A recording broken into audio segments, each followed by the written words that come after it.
तुमचा विद्यमान आमदार कदाचित तुम्हाला विकासाची भीती घालत असतील. मी हे विकासाचं काम करतो, तुम्ही माझ्यावर आला तर ते करतो नाही तर करणार नाही म्हणून कदाचित तुम्हाला सांगायला आले असतील. मी या क्षणापर्यंत विद्यमान आमदारांच्या बद्दल एकही शब्द उल्लेख केला नव्हता. शेखर निकमान बद्दल तुझी भावनी नाव घेतलं, चांगलं केलं.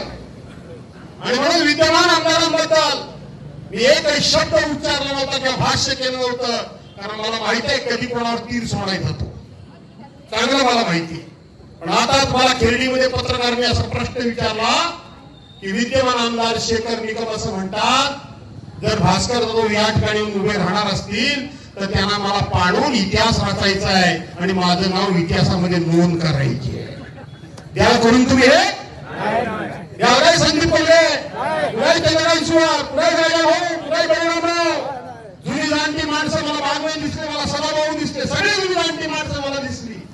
मी उभा राहणार की नाही ते नंतर बघू. पण शेखर निकमाला मी एवढंच सांगतो की डोक्यात एवढे लवकर हवा जाऊन देऊ नका. माझं नाव भास्कर जाधव आहे.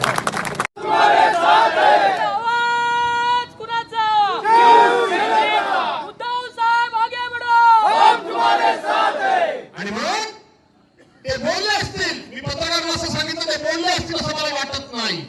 पण जर ते बोलले असतील तर त्यांना मी एवढंच सांगेन की एवढ्या लवकर डोक्यात हवा जाऊन देऊ नका. माझं नाव भास्कर जाधव आहे, एवढंच फक्त मी तुम्हाला सांगतो. नुसतं भास्कर जाधव नाही, सुवर्ण भास्कर.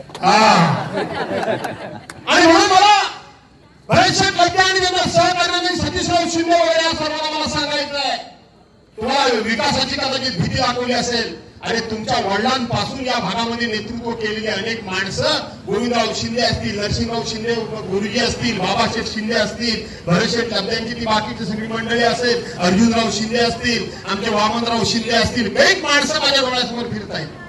काही माणसं काय त्यांनी विकास केला नाही, काय नवीन नाही विकास. काय संदीप कोलगे आणि या भागातला कुठलं असं गाव की कुठली वाडी आहे की ज्या वाडीमध्ये भास्कर जाधवनी काम केलं नाही? सुधीर भाऊ सांगा अशी एक वाडी, चला कुणीही सांगावं की ह्या वाडीमध्ये भास्कर जाधवनी काम केलं नाही. कोणाला सांगता तुम्ही विकास कामाच्या गोष्टी? इथं विकास काम हा विषय महत्वाचा नाहीये. कालच तुम्ही पेपरला बातमी वाचली असाल, इथं आम्ही शिंदे गटामध्ये गेलो नाही, उद्धव साहेबांबरोबर राहिलो म्हणून माझ्या विकास कामांना, सगळ्या बजेटमधल्या कामांना या ठिकाणी त्यांनी स्टे दिला होता. वाचलत की नाही?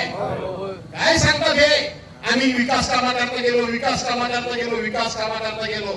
मी स्वतः एकनाथ शिंदे यांच्याकडे गेलो, त्यांच्याकडून शिफारस करून घेतली राज्याचे मुख्यमंत्री म्हणून. त्याच्यानंतर आपल्याच कोकणातले बिनकामाचा बांधकाम मंत्री रवींद्र चव्हाण त्यांच्याकडे गेलो. त्यांनी मला सांगितलं तर एकनाथ शिंदे बिंदे कोणतो आम्हाला माहित नाही, आम्ही त्याला ओळखत नाही.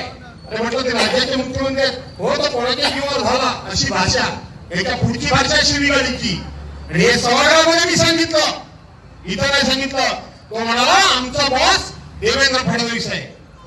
मी त्यांना जाऊन भेटलो मित्रांनो, त्यांनाही सांगितलं की इथं एकही काम माझं वैयक्तिक नाही, लोकांच्या विकासाची कामं आहे आणि म्हणून याच्यावर तुम्ही स्टे देऊ नका. हे स्टे उठवा. सर्वांनी कबूल केलं पण तुम्ही स्टे उठवला नाही, कुणी उठवला नाही. आपण कोर्टामध्ये गेलो, आपण लढलो.